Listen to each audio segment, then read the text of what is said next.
Okay, listen, there isn't much time. What's up, Goth Gamer Nation? Coming to you live from the Gothmobile in the midst of a prolonged Gothic summer. I'm gonna try to get through this as quickly as possible because it's very hot and I am melting and I shouldn't be in here. It's unhealthy. I hope you enjoy the video. The Sinking City is a Lovecraftian action-adventure game developed by Ukrainian studio Frogwares and published by Nason, formerly Big Ben Interactive, for PC, PS4, Nintendo Switch, and Xbox One. Frogwares is mostly known for their series of moderately successful Sherlock Holmes games, but they've made their appreciation for Lovecraft quite apparent in titles like The Awakened and Mag Runner: The Dark Pulse. The Sinking City, which I initially thought I was playing when I started playing another game called Call of Cthulhu, the official video game, has had a bit of a rough year winning people over and getting the full AAA treatment. An open-world Lovecraft-inspired horror adventure game is a very exciting prospect to me, but several unfortunate choices and events may have hindered that. For starters, it was released as an Epic Game Store exclusive at the height of the backlash to Epic's aggressive business practices and aggressively annoying CEO. Regardless of the need for Steam's launcher monopoly to be challenged, Epic took a route that rubbed many people the wrong way. But Frogwares getting essentially complete assurance that they'd recouped their investment into the game was probably a hard deal to pass up. Though at the time, an exclusivity deal was seen by many as siding with the enemy of the consumer. Plus, it's just sort of fun to all band together and be mad about something. Here's something. What's the deal with shows about ghost encounters mostly being about demons now? Like, I'm watching the show because it has ghost in the title, not some shit that doesn't even exist. So aside from that, it was released with day one DLC that amounted to a rather pricey deluxe edition. The other problem arose much more recently to the writing of this, when their timed exclusivity with Epic had lapsed. I don't know all the details, so I'll leave it to the dozen other channels that probably covered it, but in short, Frogwares worked with both Focus Home and Big Ben to distribute the game as a licensee. Frogwares claims they made it clear in the terms of this arrangement that they would be the sole owner of the Sinking City, with Big Ben selling and commercializing the game. Over the course of the game's production, Big Ben continuously neglected to pay them as they met production milestones. In the midst of this, and in an oddly presumptuous move, Big Ben bought out Cyanide Studio and instructed Frogwares to give Cyanide their source code for the Sinking City. Frogwares rightly refused to do this because nowhere in their agreement was Big Ben to have a hand in the actual development of the game.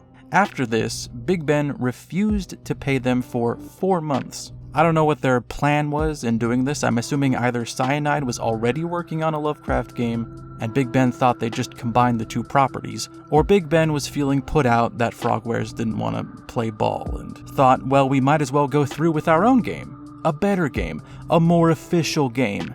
The official video game. This might be why the two games were announced so close together. In any case, during this whole ordeal, most of Frogwares' library was delisted from Epic, Steam, and most digital storefronts. I tried purchasing the game from their own store, which proved to be as complicated as applying for a passport, and also would have included their own launcher that required an internet connection, so I went with a key seller that teamed with Frogwares called Games Planet, which was relatively painless but instilled all the confidence of an arrangement made in a Denny's bathroom. None of what you are seeing is actually happening.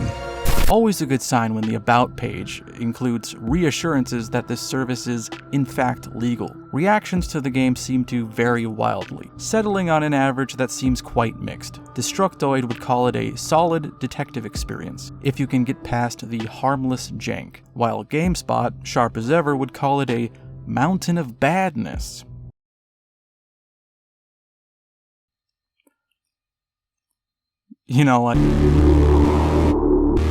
The Sinking City, like a lot of these games, opts for a pastiche of Lovecraft's stories, picking and choosing elements from several stories, like Call of Cthulhu and Dagon, to explore and play around with. The clearest being The Shadow over Innsmouth, as the game seems to deal directly with the fallout of that story. But the main furniture all this is seated in is very much Frogwares' OC. It takes place in a neighboring fishing town to Innsmouth called Oakmont that is every bit as rampant with the occult, and madness, and various horrors emerging from the sea Actually, I take that back, it is far more rampant with those things. It already was that, and then the FBI raided Innsmouth, causing most of the population to migrate to Oakmont. So all the Innsmouthers, the fishy-looking folks from that story, are struggling to assimilate in Oakmont, sticking to work that not many want to do and dealing with intolerance. I haven't even gotten to the part where I talk about this game's allegorical racism, but I bet you can already pick up where they're headed with that. We play as a former Navy diver and current private detective named Charles Reed. For years, Reed has dealt with intense, nightmarish visions that seem to exist between waking and dreaming. But he's also learned to harness this affliction in a way that proves to be very helpful to his career as a private detective, giving him occasional glimpses into past events. Although use of this power does seem to be quite taxing to what remains of his sanity. I do appreciate the inclusion of this in-lore explanation, as opposed to the lead in Call of Cthulhu, the official video game, just having this ability as a stand-in to represent his genius investigative abilities. A man named Johannes Vanderberg takes an interest in Reed's condition and invites him to Oakmont, where apparently many of its citizens are experiencing identical visions as well as other more extreme cases of hysteria. 6 months before the start of the game, a massive supernatural flood submerged many parts of the town and cut it off from the mainland. So, this game seems to assume that a lot of Lovecraftian mysteries and horrors have already been outed, so to speak, at least for the locals. Much of these things are pretty much commonplace, so you'll see cult worshippers walking down the street in their spooky getup. Damn newcomers! And bizarre mutated creatures replacing stray cats and other wildlife. You'll hear mention of things like the Deep Ones and witchcraft without much severity. I guess they have bigger concerns at the moment, and truthfully, everyone in Oakmont is sort of odd. They're all kind of weirdos. It almost never happens that you find a character that is as well adjusted as Reed. This guy that hallucinates every 10 minutes and constantly puts a gun to his head and looks the way I feel most days. On top of all the supernatural business, Oakmont is very much in the midst of a disaster. Most of its people are missing or displaced, whole areas are underwater, some are quarantined due to the appearance of gross body horror monsters called wild beasts. A kind few attempt to aid the flood's victims, but most seem to take the opportunity to fulfill various acts of fuckheadery. Killing people, starting cults, cannibalizing the infirm. In the devastation of the flood, there is very little the authorities can do, and even if they could, it doesn't seem like they'd give a shit either way. They function as more of an obstacle in this game anyway. All of Oakmont's dead are simultaneously feeding and adding to the abundance of eldritch horrors, so just about any time someone dies, wild beasts are not far behind. Reed sets out on an adventure that takes him all across Oakmont, jumping back and forth between different characters, chasing leads on the town's madness, as well as a handful of other PI jobs you can pick up along the way. When you're doing the favor before the dude helps you kind of quests, I almost got this rather fun feeling. Something like a serialized television show's Monster of the Week episode, a Lovecraftian X-Files. You just get to enjoy the game's often very effective atmosphere and hunt down a witch or someone who escaped the asylum.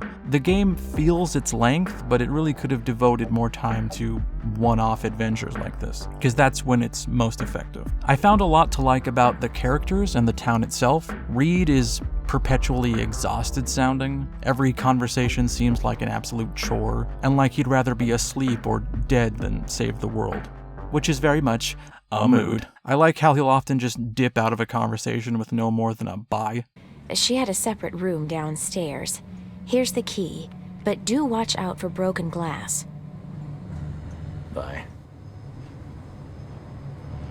There are a couple memorable side characters, but not many of them get the time to develop or become much more than quest givers. As soon as we are given control over Reed, we are confronted with a significant aspect to the sinking city, and is unfortunately the part where we have to once again address Howard's cat. I enjoy Lovecraft's writing a great deal. I think it's important and formative to American fiction, but undoubtedly, the part of his writing I, and I'd assume many others, find enjoyable is an unintentional byproduct of his intensely racist fears and beliefs. Being half Hispanic, I myself am an embodiment of what Lovecraft feared, the result of miscegenation. Dude probably wouldn't want me reading his books, so it's sort of unfortunate that the guy was so good at writing the horror of being an outsider, a fish out of water, surrounded by scary land fish, being afraid of something foreign and unknowable, feeling alone and insignificant in a cold,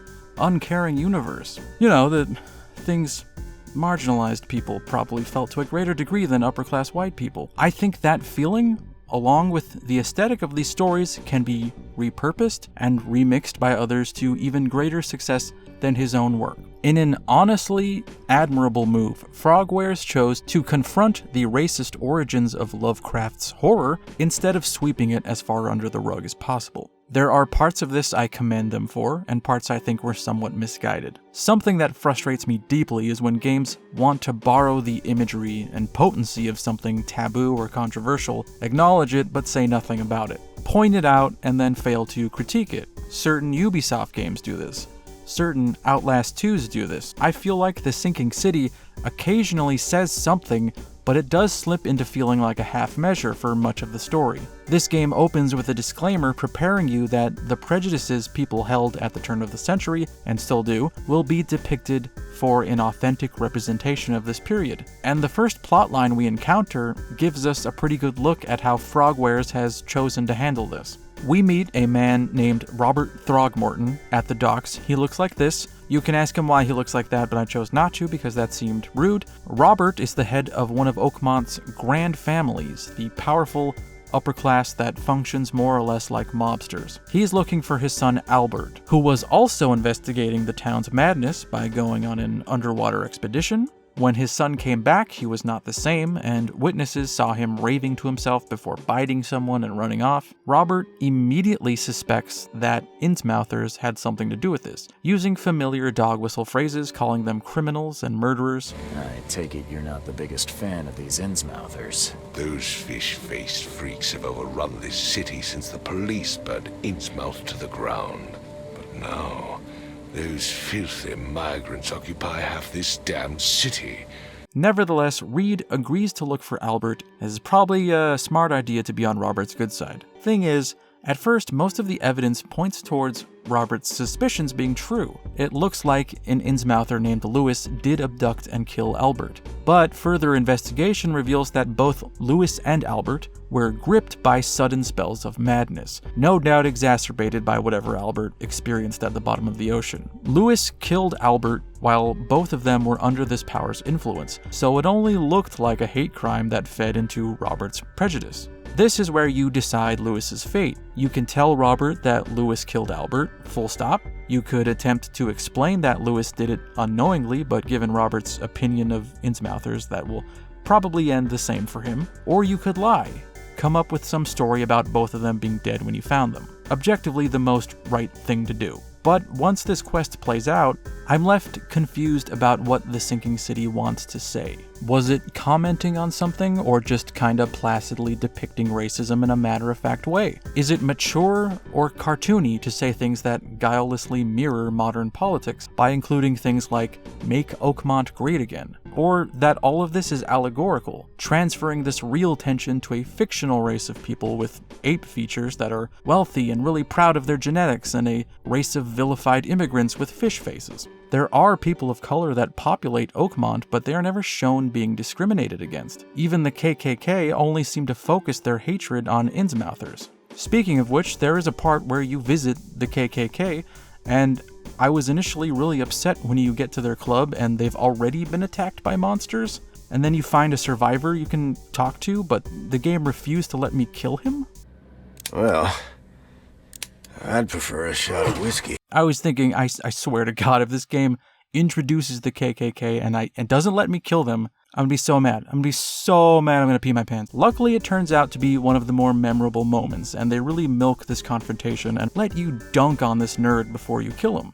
Yes! Let me shoot that goddamn fucker. Oh, will they let me kill that guy in the basement now? God damn it. Alright, well, fuck it. Just take some computer courses or something. The other thing that adds to my mixed feelings about this story is that it dispels the horror of its source material's villain. The Innsmouthers are humanized and given these redemptive storylines that paint them as simply a race of beleaguered fish people, and not a dangerous cult that murdered people in service to a fish god. The esoteric Order of Dagon is depicted, but in much the same way a number of cults are represented, just a collection of, like-minded crazies that also includes people that don't look like fish. Racism is absolutely the genesis of Shadow over Innsmouth, and presumably the White Ape, which seems like the closest link to Throgmorton's character in Lovecraft's canon. Both of these stories are fueled by this fear of tainted bloodlines, but it was still an effective work of horror fiction, and the thinly veiled racial caricatures aren't what made it scary. It was that people were out there fucking fish and becoming fishy in service to a fish demon. Fish demons are still scary, I don't care who you are. There's a difference between discriminating against someone based on their ethnicity and being afraid of man-fish hybrids. And it makes you think, the game carries over the origin of Innsmouthers. They are very much still the product of the esoteric Order of Dagon, mating with Deep Ones, who are inherently still evil, right? Like, we don't like the Deep Ones, or are we cool with them now? You know? It gets really close to the gamer zone when you say, have the KKK not show any interest in other races besides Innsmouthers, who are in fact the product of ancient fish demons that would like to destroy humanity or at least replace them with fishy people. So there is something of a reason to distrust them, because fish demons are bad. Kinda makes it seem like you wrote yourself into a loop and wound up giving racists a logical reason to be racist. I don't know, I'm not qualified to talk about any of this. Ultimately, the takeaway from this should be, don't fuck fish. Unless. I'll take a spoiler break here before I invariably spoil the game, but it being a mystery and a rather lengthy one at that, I think if you're interested, you should absolutely check it out on your own and support Frogwares. Sounds like they could use it, so if you want to avoid spoilers, you can jump to this time. But if not, we can just hang out while you figure that out. I mean, if you know the source material, you can probably guess where this would go. There's like a handful of things you could end on, and it does that. Yeah, just let me know whenever you're ready. You hear about that Bethesda Microsoft merger? Fucking ridiculous, dude. Not that it's gonna affect me in any way. Following the investigation of Albert's death, Reed sets out to find the rest of his expedition, which were cruelly left in an underwater chamber. What remains of them seem to have had a psychotic break and don't prove to be all that helpful. Thankfully, Reed uses his psychic ability to recreate the moments leading up to Albert's escape, and learns that the group, who was led by a researcher named Harriet Doe, found an ancient object called the Seal, and upon picking it up infected her group with this madness. At the same time, a group of Innsmouthers were lying in wait for the expedition to pick up this object and immediately kidnap Harriet and the Seal. Reed returns to Robert and fills him in on his findings, and is pointed in the direction of an organization called the EOD, which seems to be the new, hip rebranding of the esoteric Order of Dagon. They're a little bit different now, a little bit cooler, a little more accessible. They're on TikTok, plus they learned how to kickflip. I saw God this morning through people and through God's word, and just seeing how He works. It's pretty rad. Stretches to the sky.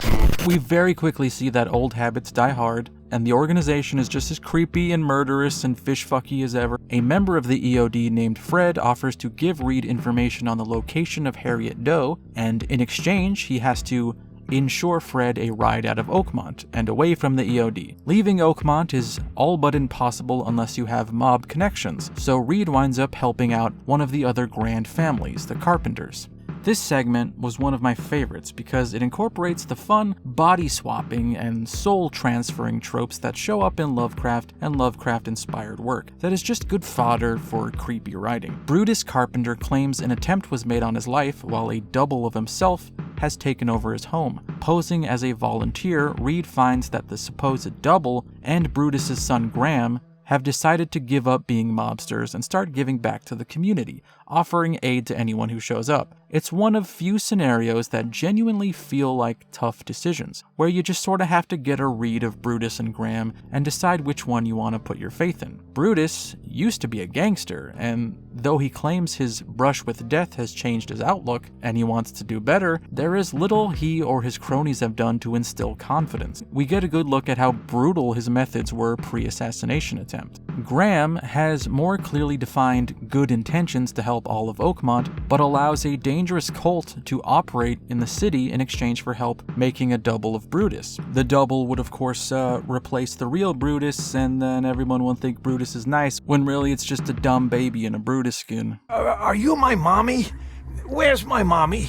We see the threat they pose and the cruel and bizarre ways they tinker with life. None of this is hugely important to the big picture here, but it's one of those diversions it takes that are infinitely more interesting and fun to ponder the implications of. Back to Fred. Either of the Carpenters can provide him with safe passage out of Oakmont, but he fulfills his promise and gives you a lead on the missing researcher, and it's a man named Evernote Blackwood, of the Blackwood Grand family.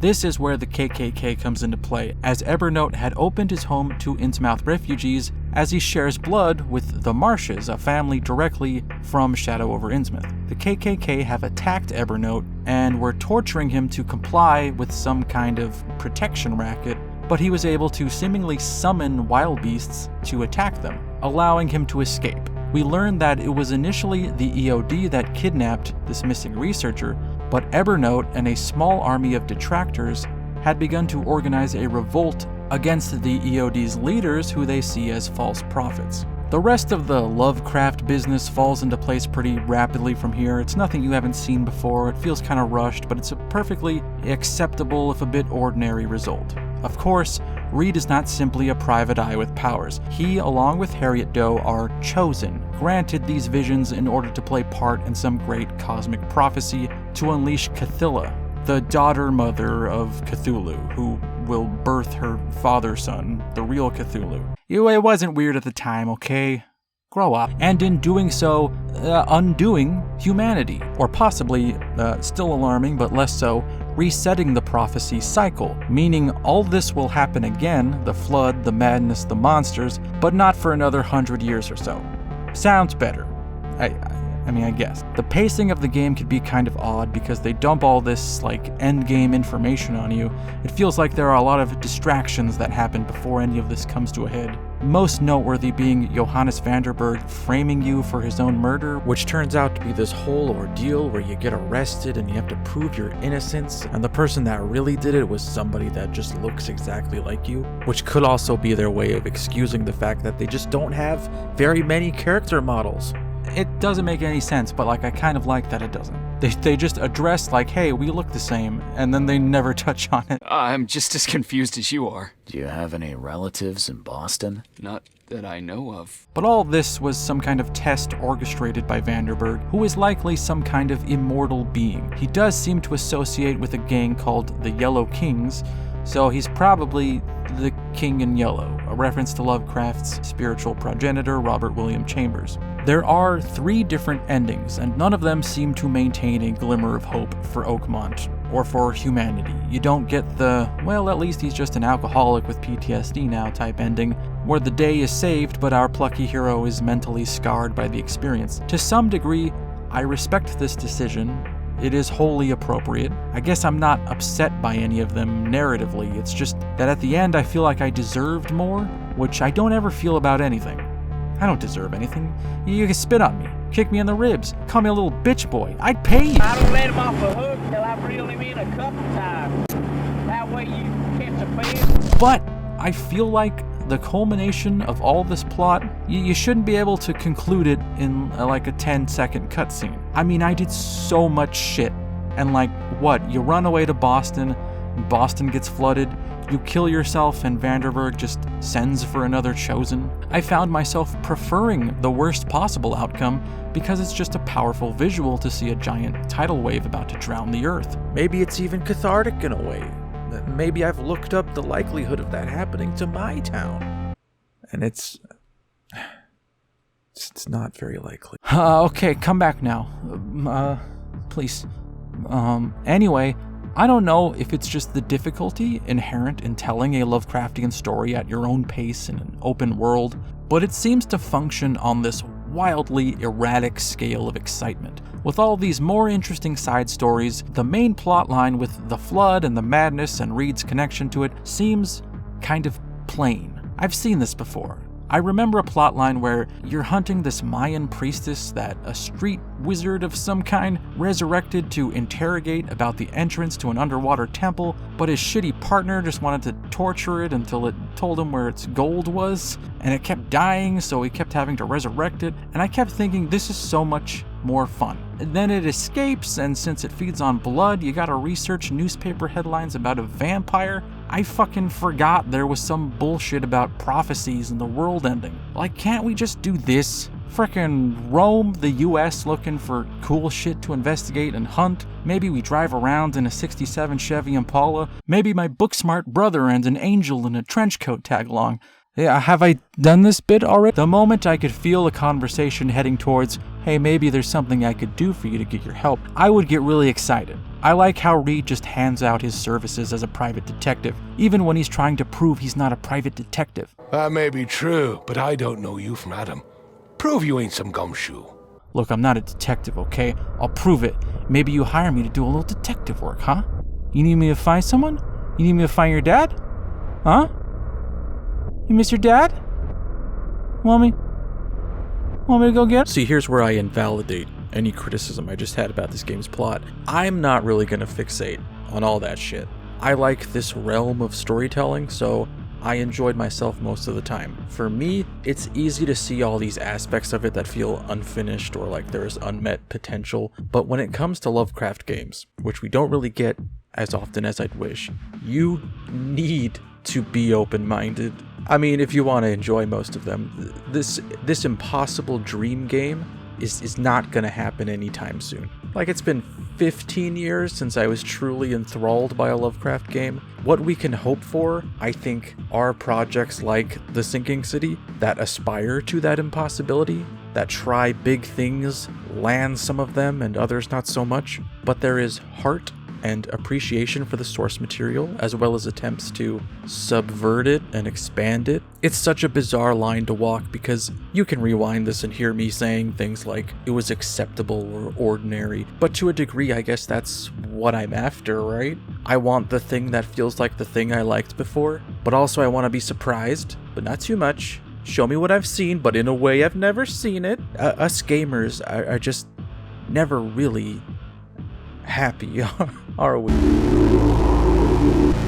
Just like Koktovk, The Sinking City is primarily a detective game, and that part of it feels really competent and clever. But it's got a lot of other kind of games smashed into it. When it attempts to branch out into action-adventure or third-person shooter gameplay, it's admirable, but feels like a developer out of their comfort zone. Once you're properly let loose in Oakmont, the first game design choice I initially scratched my head at, but later came to appreciate, is how you find your way to key areas of investigation. These areas are rarely permanently marked on your map. You're given a vague address and have to do some of your own work determining where precisely that is. Usually something like the location is at the corner of A and B or on A Street between B and C Lane. You then head over there to inspect it further. You can fast travel, but only from one TARDIS to another. I could easily see this being bothersome to many. It's one of those merciful design elements that are pretty much universal now, but taking that away adds this small, extra layer of involvement in your investigations.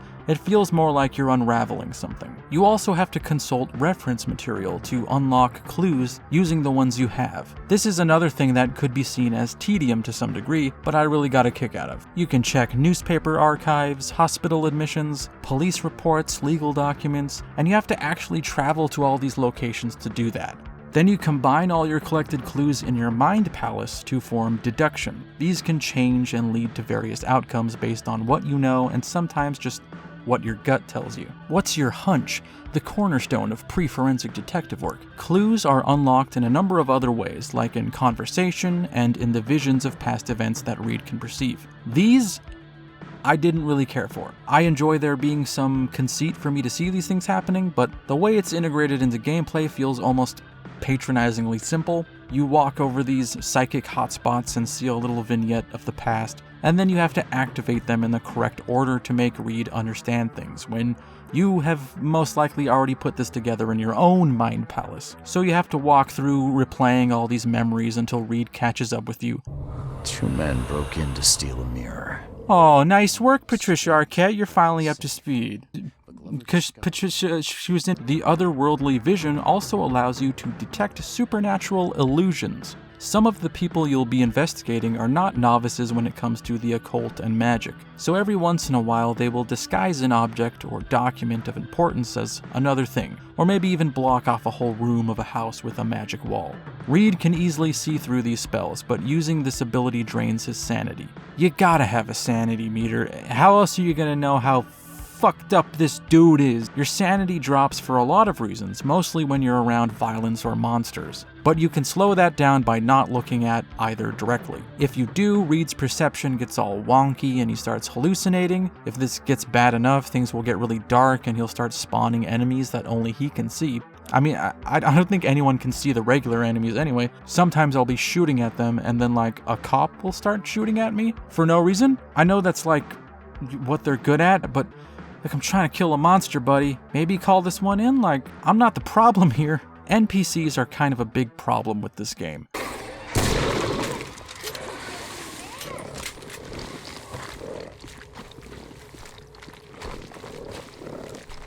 For reasons like that, they are just constantly immersion breaking because they are programmed so weird. Oh, jeez. That was spooky.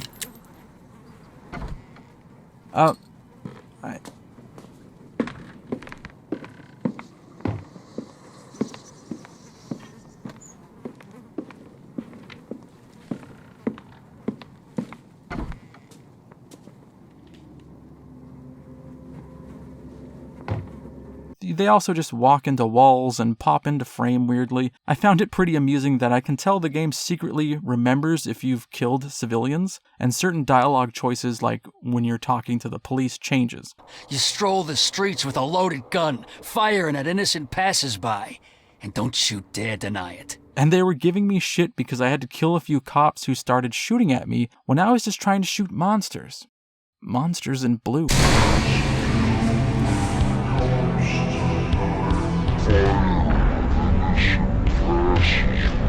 As I alluded to, combat is not the game's strong suit for a bunch of reasons. Like, there is some tension in that monster designs are pretty great, and they sound real scary. It's just that everything they do, the way they function, is really predictable, and it doesn't take long for you to fully understand how they work and how they can be exploited. Like, you're never going to be surprised by one of them appearing somewhere that you weren't already expecting them. Wouldn't it be creepy if one, pulled back the shower curtain really fast and you were like, whoa! Or, maybe one breaks through some floorboards or something. They appear all at once from goop, and then the threat is gone, and you got nothing to worry about. You can walk through this apartment that is eerily similar to the last 5 apartments you went through.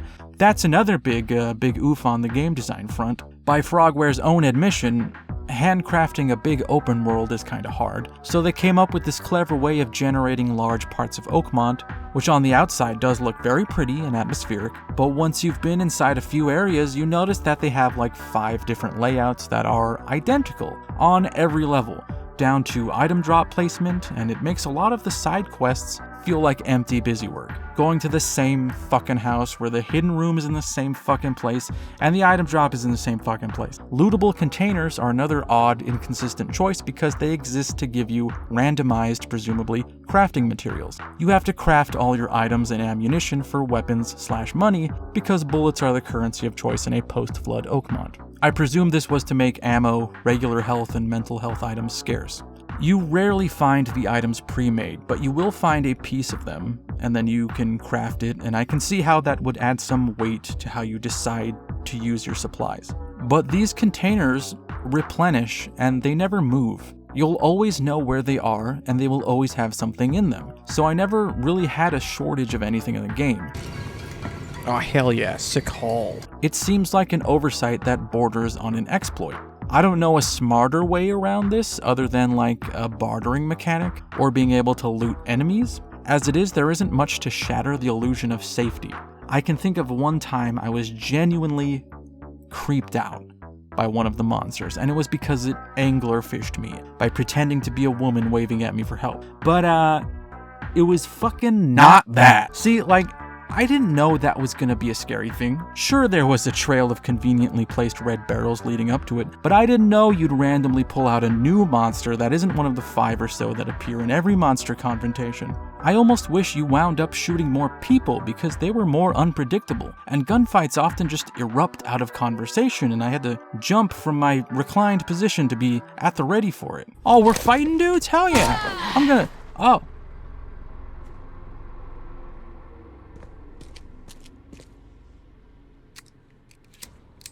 It showed you, I guess. Although watching people eat like a funerary cake was probably one of the more harrowing things I've witnessed in a video game. Put your bare fucking hands, bro! I liked how much and how often you need to travel, whether by foot or by boat through the more flooded areas, but towards the later half of the game this started to feel somewhat grating because a lot of the mystery of this big open environment was gone. Not that you understand fully the world and story presented, but you know too intimately the quirks of the game's programming. It's cut corners. Like you can just run through infected areas to the other side. You probably even have time to loot a few containers on the way. There's a lot of narrative mystery and intrigue, but not a lot of explorative joy to your time in Oakmont. I'm propelled by the plot and not by my own interest in the environment because I know how limited it is. I know I can only enter marked doors, and I know I'm not going to stumble on something interesting exploring vacant houses other than a side quest I haven't initiated yet. I can see through the illusion now, which is a Lovecraftian horror all its own, but like a smaller one that's less disconcerting, like a little dog. It's just sort of like a little Maltese, but it's got a dorsal fin, and her name is Reba. I think The Sinking City is a really impressive looking game that really nails the atmosphere it's aiming for. When it's raining around dusk, I found myself just walking through areas I could have easily sprinted or fast traveled through.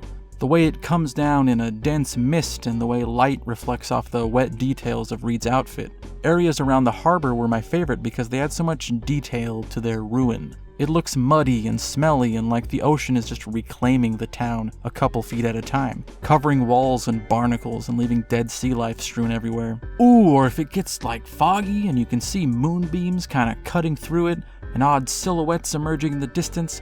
Of course, despite many areas being very well designed, it's pretty easy to get distracted by the erratic behavior of the town's inhabitants. Every once in a while, I'd come across one doing some kind of scripted action which looked nice, but the rest of them just bumble around brainlessly. At first, I was captivated by the look and feel of the flooded areas. The water filthy with debris and trash, storefronts and historic streets completely submerged, statues and neon signs poking out of the dark water with something sinister lurking beneath it. It's just like some weird eels that surround you, and I don't know. Reed doesn't know how to climb back onto the... This is dumb. You pass by improvised boats ferrying wayward fishermen and ominous-looking brick openings. What's in there, I wondered? Well, I can probably tell you. I got the layout memorized, and I'm pretty sure what's gonna spawn in there as well. It's really a shame that the look and sound of things in this game, monsters especially, are so well done and effective, but so much of it is nullified by gameplay jank and reused assets. Each of us has a part to play.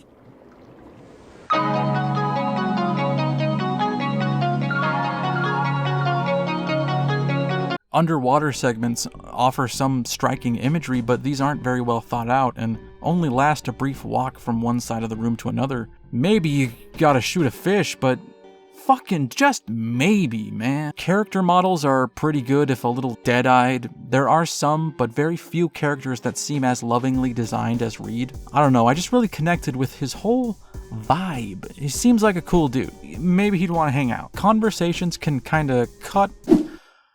Wow, what a dumb sentence I wrote. Conversations can feel awkwardly edited, like you see the character sort of pop back into place in between the shot-reverse shot. When you complete certain quests, I've been saying quests a lot when I could be saying mission or case, but I've been saying it too long at this point, so certain quests unlock different outfits for Reed, and while he does look kinda cool in them, none of them are really ever as visually appealing as the one you start out with. I mean, you're gonna be staring at his back for most of the time, and without the backpack, there isn't much to look at, if you know what I mean. Reed has such a flat ass, it wasn't even programmed into existence. I know this because for a brief moment, I thought it would be neat to wear the Plague Doctor outfit. It's eye-catching, seems similar to my aesthetic, but after I fast-traveled one time, he spawned with the back of his coat all tangled up and stuck like this, creating just a see-through void where his ass should be. Very concerning, not a fan. Voice acting is pretty good across the board. Reed's voice actor as well, though I don't think he's ever really given anything challenging to pull off. He's a real cool, composed guy. I'm Charles Reed, private detective. I've come here for some answers. Here, you'll find many answers. Especially compared to how whimsical just about every other Oakmont resident is. Still, it made me giggle every time he just bails out of a conversation. Mama said, do unto others what's been done to you. So thank you, kind sir. Bye. I really liked the performance of the character Joseph. He's kind of the turn to 11 counterpart of Reed, another moderately level-headed truth seeker that swings more towards chaotic neutral, covered in occult tattoos and a mysterious rash that's eating his face. I'm sure I shot her dead, but then she ran. Oh, snub, we are in trouble now. My name is Joseph. Sorry for getting you into this. The soundtrack is very good, consisting mostly of ambient backdrops that carry with them a mysterious noir energy.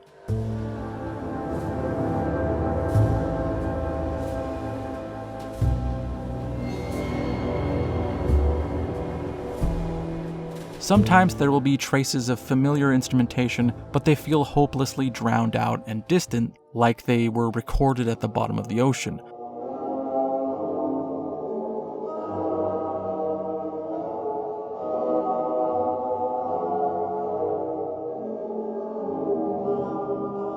When you're in or around an infected area, this fantastic, intense, industrial-sounding action music starts up, very reminiscent of something from a Silent Hill game.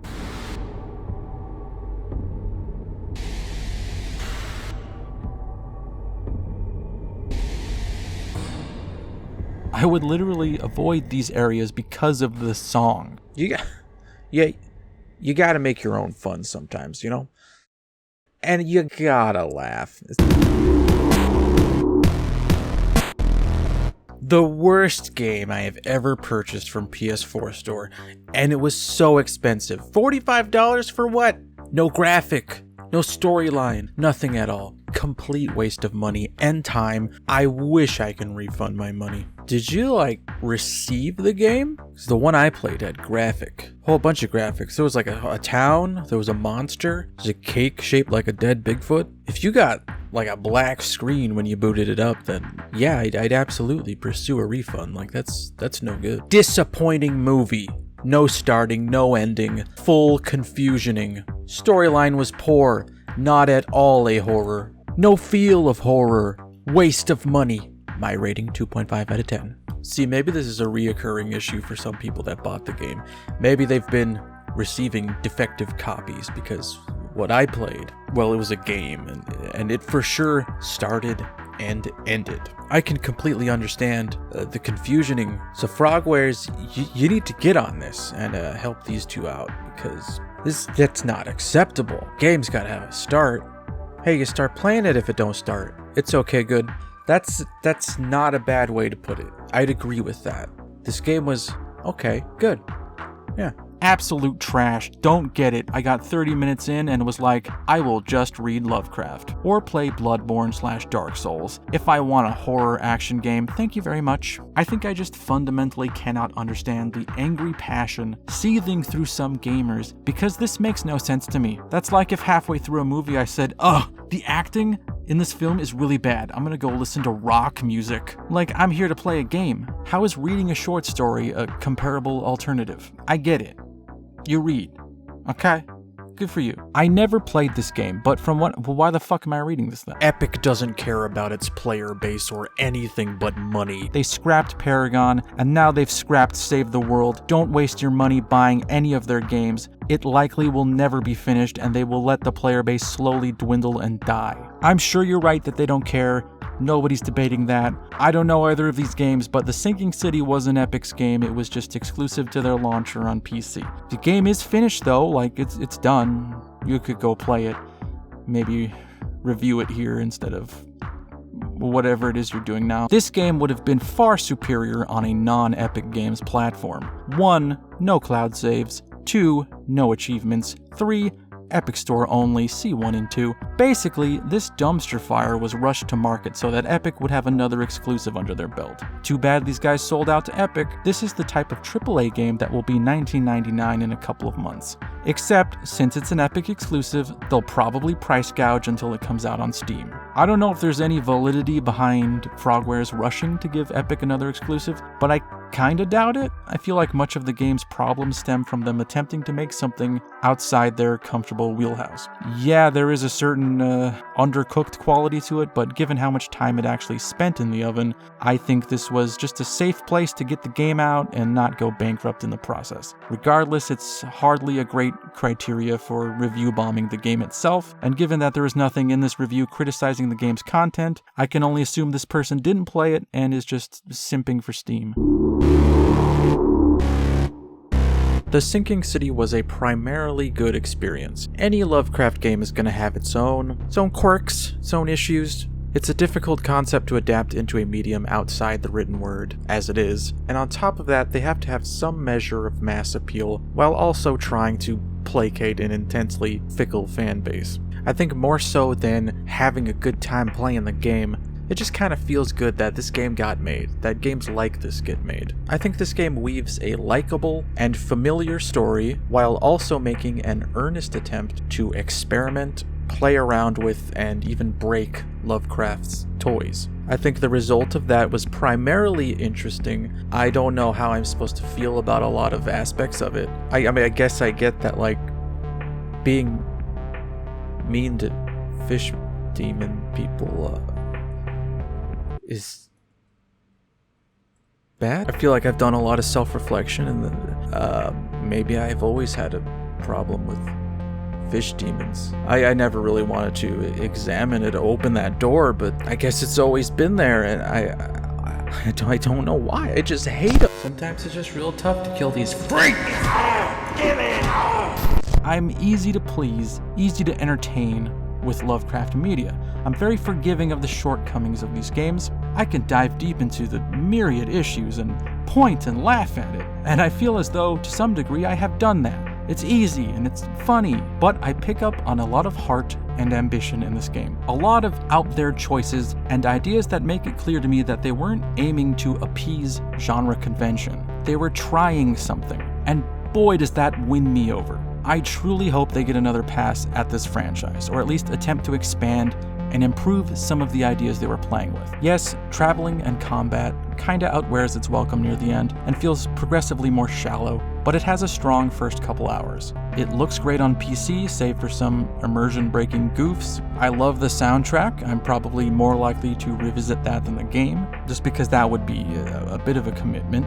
And Stacy, if you're listening, I'm not afraid of commitment anymore.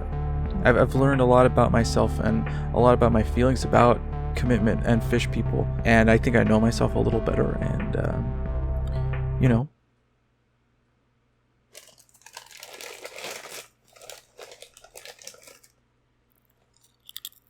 Oh, for fuck's sake. That's the end of the video. I'm wet. I'm uncomfortable. I feel like I was just birthed. I hope you enjoyed it. Alright, I'm gonna take a breath of air outside, and then I'm gonna very quickly go through some patron names. But thank you for watching, and hope you're doing alright. Anyway, special thanks to Ailing Uncle, Resurrection, Game Master, Bayard Brown. This deal is getting worse all the time. Nazim Kamal Ure, Mr. Benjamin, Noose Time, Karen Mayville, Dark Raptor 86, Oisto, Alexander Sundin, Octo, Alexander Smith, Joseph Zanoni, Nilanthrope, Doss Days, Turts, Brandon Kostuik, Charles Marr, Pizza Shift, Daphne Pittendridge, Jacob Sewers, Ridley the Savior, Andre Perkins, Necrophiliac, Stukabliat, Matt Bastard, Fartmother, Carrot, Arkoyutun, The Last Candlebearer, Mangy Mongrel, Moonpix, Andrei Kalganov, Sergei Vorontsov, P. Dizzle, Ophelia Fishwife, A Hanging Chad, Donut Stalker, Simon Murray, Brozoof Jones, Spooky, Mandalore Gaming, Astro Shepherd, David Harpstrite, Dan Cullen, Dazed Clockwork, Edward Crawford, Brendan McFadden, Lachlan Hare, Travis Houston, Hannes Jacoby, Big Honk, Jeremy Lott, Tyler Robinson, Honey BB, Robert Scotland, Nunu, Persian Air, M, Sam Burwell, Nick Timmons, Tommy Steenrod, Dennis Dahlhausen, Startide, Day Yang, Jake Desi, Brody Gibson, Commissar, Doxipine, Vlastan, Pecrotia, Arshiz Nate, Spider, Uwe, Leland Miliokis, Simpin Goral, Alas Ratgunk, Atlantean Goldfish, Sergey Vidovin, Rowdy Roddy Peeper, Major Millions, Tyler F., Mr. Bojangles, Evo Zap, Alec Galler, Strakinya Radenkovich, Dan Richardson, Fred Greisen, No Community, Otter Soldier, Lost Via Domus, Megan Carmody, DJ Necroman, Meme Queen, Jay Marshall, Joe Face, El Jaguar, Ruibi Somem, Sweet Pweet, and the Black Sweet.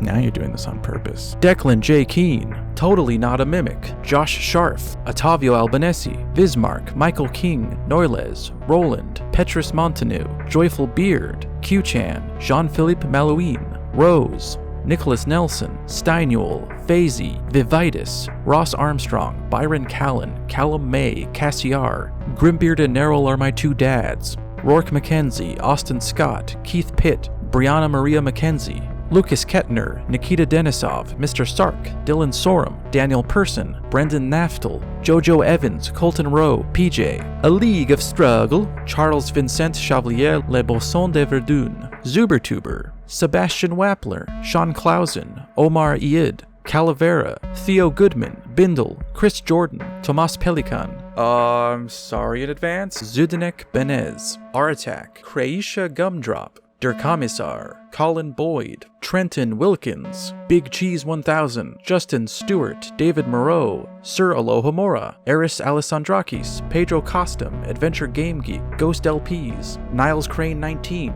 Robert, Johan Kvand, Saraka, Adrian Facci, Christopher White Schneider, Ricky Goss, Pixelfish, Wednesday V, Alex Hanna, Professor Nex, Lucas, Cassiel, Alex Blackwood, No Bunny, The Gaming Beehive, Little B, Drunk Taco, Matthias Waltman, Ricky Rigatoni, Robert McMahon, Hashi Singh, Jared, AJ Leroy, Brad, Anthony Daniel, Jonathan Becker, Sam C., Warhopper, Pebble, Kevin Thurber, Jeep Pete, The Super Pickle, Dostia, Syrah Prize, The Voyant Claire, Joe Lambo, Gargantua, Joe Reynolds, Ignacio de Guglielmi, Melon Man, Level 0, Sven Grell, Your Biggest Dad, OK Cat Dad, Tess Dunn, Yoni Niamela, Homeboy Dirtbag, Crampig Newt, Babyhead, Tiana Lasik, Big Dong Daddy Dom, Razzle Dazzle B13, Stuart Cunningham, D, Uncle Dozer TV, Diggity D7187, Canum, Wabuctus, I think. Is that Latin? What is that? Niles D. McDonald, Slavic Dreams, Tony Gleed, LaFazar, Bones Malones, Eugene Balder, Duke Lordaeron, Zan, Eric Leong, Vukules, Nagru, Daniel Newberry, Matt Chester, Sweeneasy, Fitzgerald93, Bim Bizzle, Viet Doe, Pentagon Black, Dustsucker, Michael Sapka, Conrad Eastman, Oliver Marshall, Fiorin, Pagan Butler, Luke Gazaway, Korn, Ikifu, Survival Horror 100, Brandon Shock, Sam Fuller, Cloister 56, Yossarian, Allegory, Big Bobo, Lucas Mendel, Stray Dog Freedom, Similar Dude, Wendigo, A Fear Worth Living, Rasmus Karras, Aubrey, Devaeth Faust, Silvano Gonzalez, Ian, Huai Lee, Michael Beldy, Mr. Roboto, John Adams, Nathaniel Dolenchuk, Ian Baranek, Florian Vogel, Bertie Bertig, Rachel Rose, Vinculus, Avalanche Reviews, Negative Creep, Alex Theodorov, Alexis Pincinalt, Chris Barb, Sean Lovett, Chris Talarico, Josh Hessler, Haimo Statman, Boyi, Oriole, HL Longboy, Michael Moore, Manu Weidman, Danny D, Tony Brandt, Joshua Stewart, Carano, Chef Toker, QL2040, Gideon Joubert, Scott Motus, Thisid4, Cabbage, Frand, Austin Mathis, Vey, Corey Ranson, Peachy Pixel 8, Sir Tristan, Schluff, Sarah Denman, Stanislav, Casey Gould, Zachary Schulstad, Krylar, Ross Carmona, Khalifas, I Love OP, Leia Waddell, Sammy 3D, Mikey Tambourine, Obsidian Sword 64, Monolith, Moral, Daniel Jen, Riza, Sean Bradford, Demar, Sovan Bardero, Unpolished Mirror, Viru, John Stone, Frantic Atlantic, Nosferzats, Jick Magger, Hamish Batten, Mara Elena, Jacob Hanley, Octo, Raul Vidal, and J-Raptor for being a patron. Thank you so much. I am endlessly grateful to you. I am about to die, so I'm going to leave though. Thank you for watching the video. Please watch another one if I live to make another one. And as the great Charles Reed said, bye.